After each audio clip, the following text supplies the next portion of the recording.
Live. I'm Keith De Souza. It's all in the intonation. We're talking about Investla. Does that mean that you've been smacked on your finger by your parents when they say, Investla, lost money, investma? Or is it Investla? Well, this is the Average Joe's Guide to Investing, and we are speaking to two of the authors today, Ting Wei Lin and Chong Se Jing. They're very, very young authors, and they are, according to the book jacket, two of them were contributing writers for the Motley Fool, and one of them is the founder of a key financial literacy initiative for one of Singapore's largest student investment clubs. And of course, gentlemen, welcome into the program. Thanks for having us, Keith. Why Investla? Why? What possessed you guys to write this? You know, we just wanted something really down to earth. Yeah, really down to earth. So we thought that with such a short, simple, concise title, it can reach out to all Singaporeans out there, especially for beginners. When you look at the shelves these days, I must add that these books are flying off the shelves. 2 weeks ago, you guys launched it, and some bookstores are already saying that they're out of stock. So reprinting is coming in. Surging. They said they wanted something for the average Joe. Did you feel when you were in school, you're awfully young, okay, you are working, did you feel that the kids or your peers felt that investing was the last thing they were thinking about? Actually, even now, I still feel that a lot of young people, especially people around my age, are not thinking about putting their money to work. So, to answer the question, yes, I think so. So, do you feel that that is detracting from their life experience? Perhaps they need to look for some girls, or they need to look for some boys, have some fun, find a job before they can even start investing. When did you guys start investing? When did you start searching? I actually started investing with real money back in October of 2010. That was when I first started putting my money into work in the stock market. But before that, I was actually exploring and learning on my own since I was 17 or 18 when I was in junior college. Did your parents encourage this? Actually, not so much. It was more of my own interest. Yeah, but in the past 1 or 2 years, they could see that I was really into this, and the level of encouragement from them has increased. Money is very interesting, to say the least. Lack of it is a problem. Too much of it is also a problem. We just try to find the right balance. But investing, have you made any mistakes thus far? A question to you first, and then I will ask Wei-Lin. Sure. I think there's this investor in America, famous investor in America called Peter Lynch, who once said that Thank you, because I thought that you were going to throw Warren Buffett at me again, and then I would say, okay. I'm happy for tonight. Yeah. All right. So Peter Lynch might not be as famous as Buffett, but he sure as hell has a solid track record. But anyway, so Peter Lynch once said something along the lines of that, in this business, if you can get 6 out of 10 decisions right, you're likely to be a legend. So I have definitely made my fair share of mistakes, like say purchasing companies in which I have do not have a full understanding of, and only realizing afterwards. So yeah, that's the short answer to your question. And for you, mistakes, plenty, definitely. And maybe I just share a little bit because not deterred yet. Oh, not yet. Yeah. Okay. Still going strong, hopefully. Okay. Yeah. So anyway, I got started at age of about 21. Yeah. And I think the biggest mistake I made back then was putting too much trust in professionals. Yeah. So because investing is, such a jargon, such a big, huge topic for many of us, many of us choose to put our faith in the professionals. And by doing so, we fail to do the due diligence. Do they actually know their stuff? Are they doing what's best in the interest of their clients? Sometimes there are some conflict of interest, which we elaborated a lot more in the book under the chapter of some of the mistakes that we made. Yes. Right. Are you advocating that people take charge of their own investment and forget about the fund managers? Well, I would definitely say that it is right for people to take charge of their own finances. In fact, even if an investor would want to find, say, a professional to help him or her invest the money, how can you tell if this person knows his stuff? And I think it's very important that people actually know what constitutes good or sound investing before they can actually find the right people to do the job. It says the average Joe's guide to investing, and we have a cow with glasses with a cape and a dollar sign in front of him, a super cow, more or less. Do you think that Singaporeans are still financially illiterate? First to Serging first. I wouldn't say that they are financially illiterate, but there's definitely room for improvement. Mm-hmm. And how did you come to this conclusion while you were in school? First, from whenever I speak to my friends, daily conversations, and I hear the things that they say, or even sometimes it's interesting, like I'll be having breakfast at a coffee shop, and then I would hear little conversations from the people around me saying that, hey, I heard this hot tip from so and so, and that I think this stock is gonna go up, but they don't seem to take the time to think through what exactly it is that they are gonna buy, or what exactly it is that will make this stock work for them. And yeah, so I would say that they do know the elements of the different things within the financial markets, but to say that they are completely literate, no, I don't think so. I think there's still a lot of room for improvement. Are we chasing again speculation? Is it still speculation rather than proper investment techniques? Value investing, for lack of a better word, which people like to banter about these days? I think fear and greed will always be in the markets. It is just human nature, basically. So long as there are humans participating in markets, there will always be fear and greed, and therefore markets always, supersede or underperform depending on whichever situation we're in. And this is fantastic because this creates opportunities for investors like us who are in for the long term, investors like us who are buying into solid fundamentals and good businesses. To be facetious, have you guys bought your first Ferrari yet? No, unfortunately not.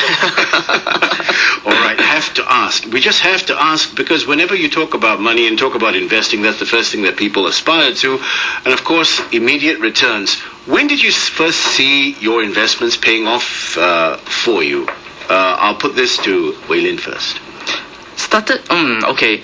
Let's put it this way. I think sometimes when people look at their investment returns, they tend to compare it with their actual earned income, meaning to say how much they make, out of their day jobs, their salaries.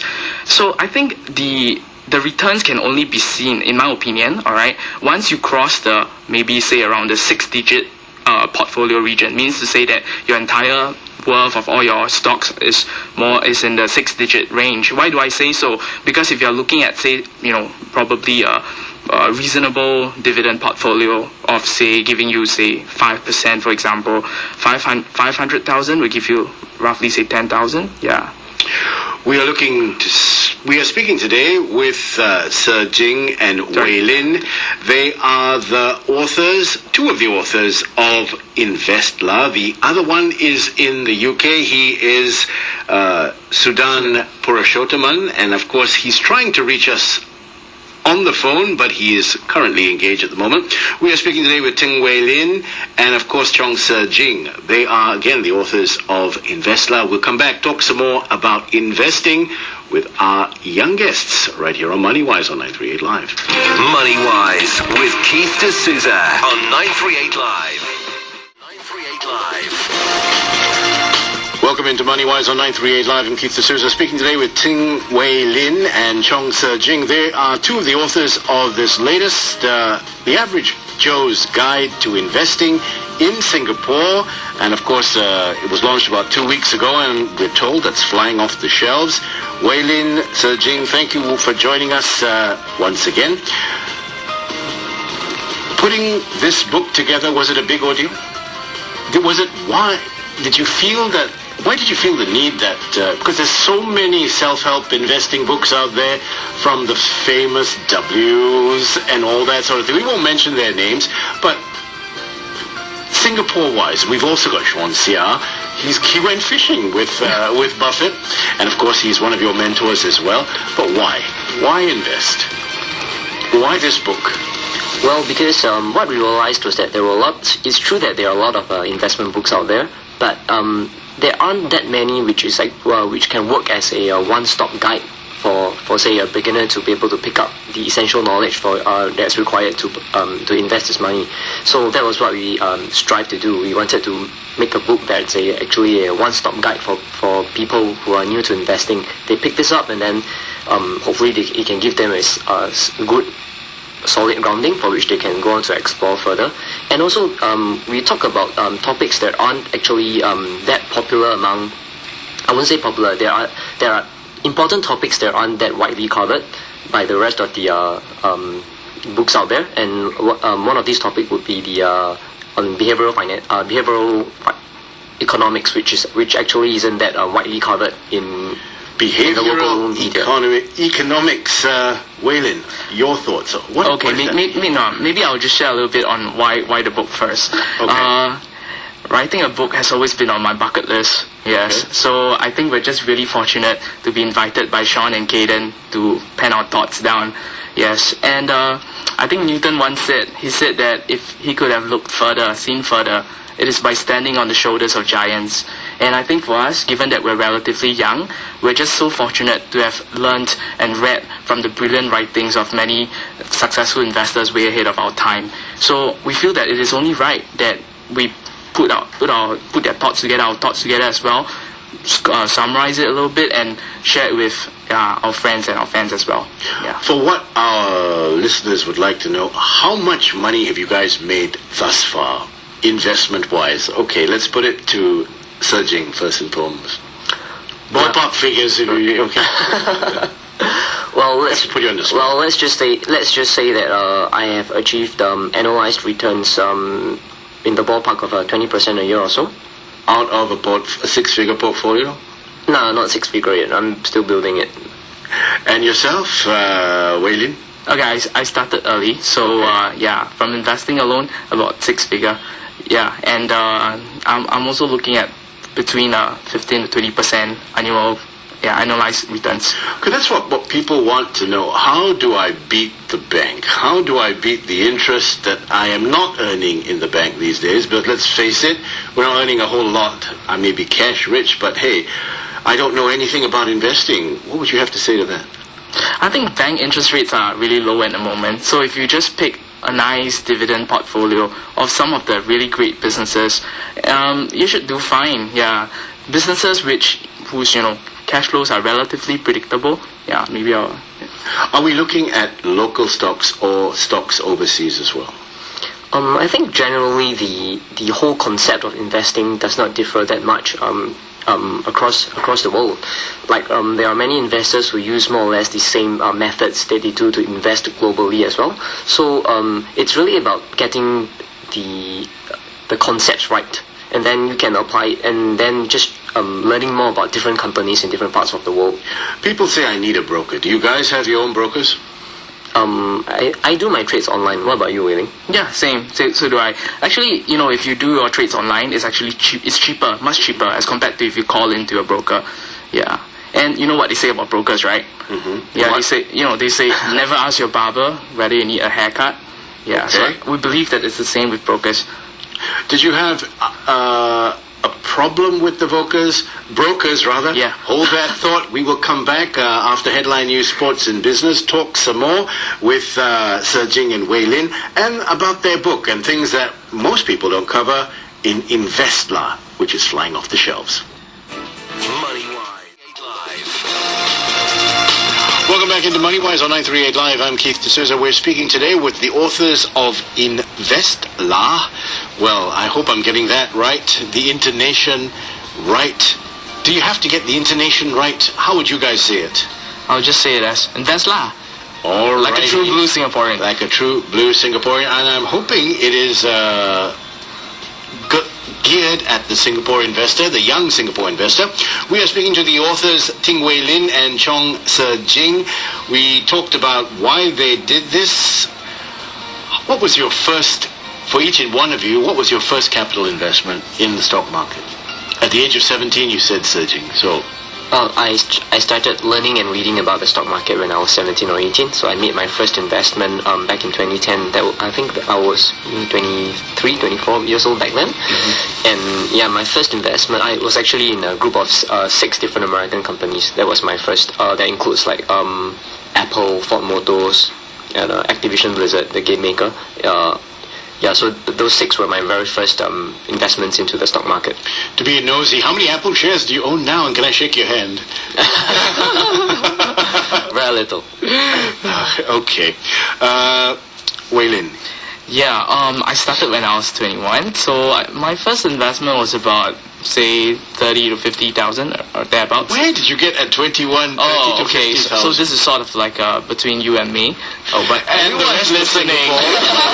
all right. Yeah. So I made a pact. Well, I made a agreement with my dad. I said that if I'll take a scholarship, then I will get to manage my university funds, the money that they prepared for me for university. Yes. So I did that. Yeah. And it turned out pretty well. So you manage your own funds. You put yourself through university. Well, you can say that. Yeah. Did you pay dad and mom back?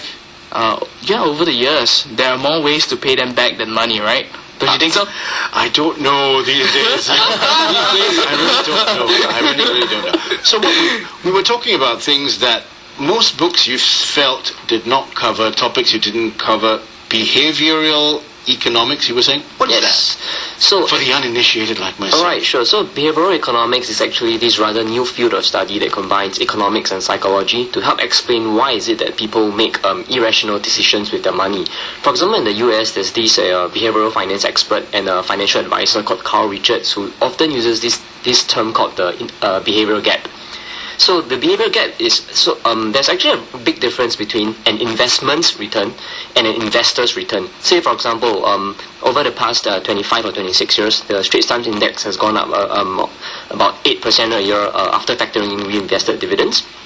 But the thing is, for an investor who invested back in the Straits Times Index back then, he might not have gotten the same kind of returns. In fact, he might have gotten lower returns because he could have sold when the index fell and then he felt scared.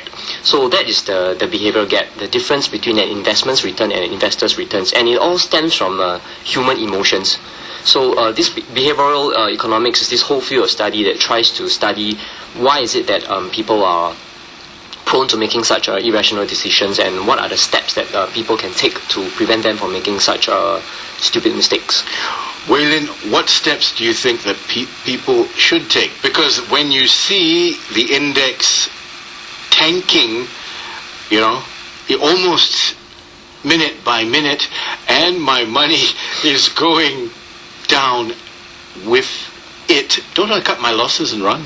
Yeah, okay, maybe I can share a very practical thing that all investors, retail investors like us, can do. So what we can do is to set our orders early, meaning to say, try not to set your orders when the market is open, over the weekend, before the market opens. Set your orders, be in that calm frame of mind when you do that. So you already know how much you're willing to pay for, whatever you're buying. Yeah, set those orders, and in fact, for some, for example, in the US markets, you can even set what we call good till cancel orders, meaning to say the orders will always be there until the day you cancel it or the day you die maybe. Yes, so maybe in say a 20 to 30% kind of downturn, those orders will then be filled because you set those prices way below what you think the rational person would pay for such a stock, So what would you do in a situation where there is a stop trade on an order on a particular counter which you are heavily invested in? What do you do? I'm sorry, can you repeat your question? Yeah. If there's a stop trade order, supposing something untoward is happening, and I'm heavily invested in this particular company, does behavioral economics come into play, or is just panic set in? So behavioral economics certainly comes into play. So what we've always told our friends or people that we know to do it would be actually to have an investment journal. So what you do is before you even make a trade, you have reasons for buying and reasons for selling a particular stock or investment.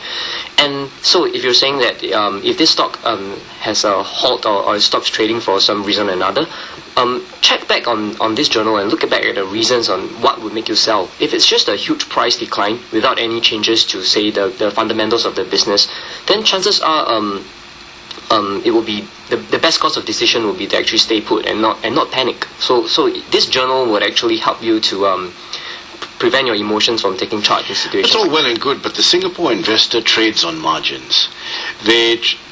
What do you say about that? They don't trade with actual cash, or the cash that they actually own. What happens then? We will strongly recommend that nobody does that. Okay, it is. We can never know what's going to happen tomorrow. All right, and some people think that investment is largely a rational, logical process, but we feel that it should be as much a creative process. Why do we say that? Because when you buy into the company, you have to think for the next 5 to 10 years, how will the story unfold?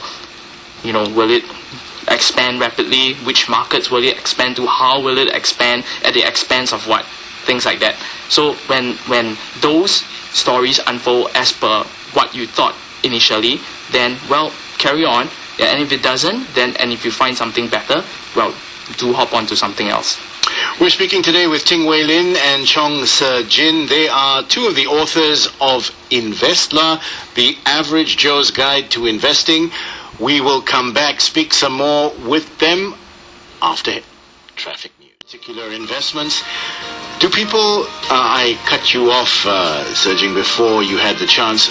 So, do you think people are too emotionally invested in their investments? I guess you could say so. So once again, putting things down onto paper actually helps to bring more logic into our thinking and helps puts emotion into the backseat so that we will be more rational with regard to money matters. Okay, but people always want to chase the tail end. The retail investor, they say, is always at the losing end. Once the stock has peaked or is on the uptrend, that is when the retail investor goes in.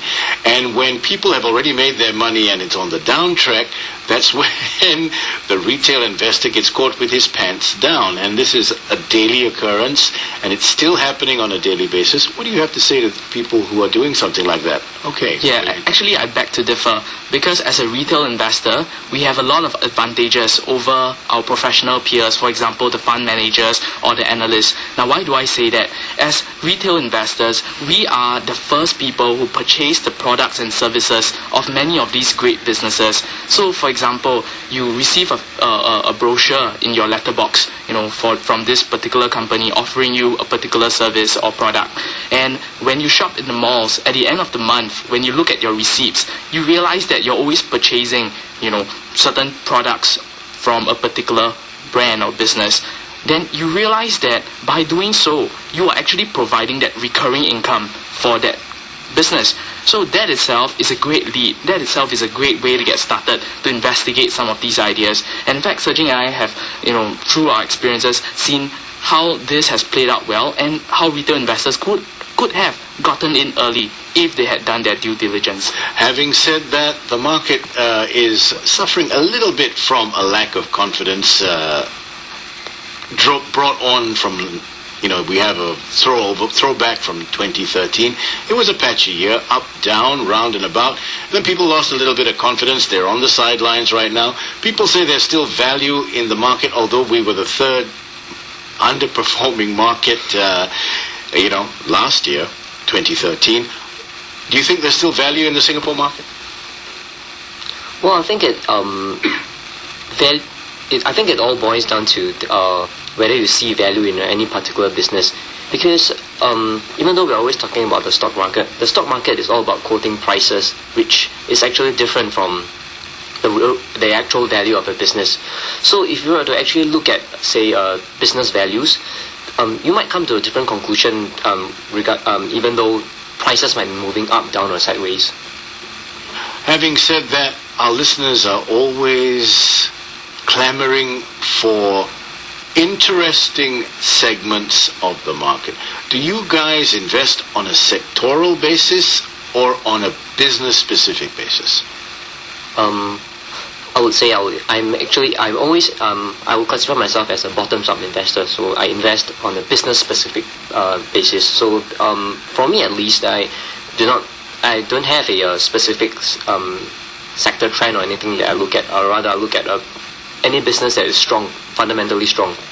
And that would be a business that would attract me, regardless of the sector or industry it's in. Wei Lin, yourself? Yeah, for me, definitely also business specific because, given the lack of interest in many of these sectors, definitely I will not be too bothered. And I think by looking at each business as a unique business, as something that has its own unique characteristics, it gives us an even greater edge, because we will then dig further, and because of doing so, we know more, perhaps much more than many of our peers who are just looking at it from a touch and go perspective. If someone were to follow your technique, for lack of a better word, will we just be buying into blue chips then?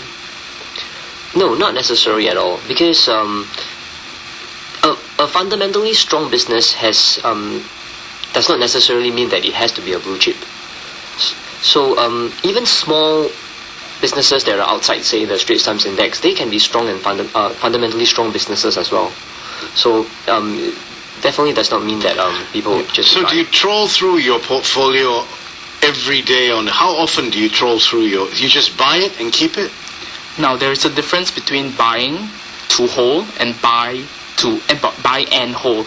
For some investors, what they do is that they bought it and they think that, they are perfectly comfortable with keeping it for 5 to 10 years, and they do not go back to check the story again. That is very dangerous in our opinion. Buying to hold is different. We buy it, for the business value to compound. But at any first sniff of something bad that we do not want in that business, we will not hesitate to get out of it completely and move on to something else. On that note, Ting Wei Lin, and Chong Sijing, thank you so much for joining us today. The two gentlemen this evening are part of 3 authors of the book called Investla, and it is available at a bookstore near you, and of some bookstores it's already off the shelves. You're listening to Moneywise on 938 Live. Gentlemen, thank you for joining us this evening. Thanks, Steve.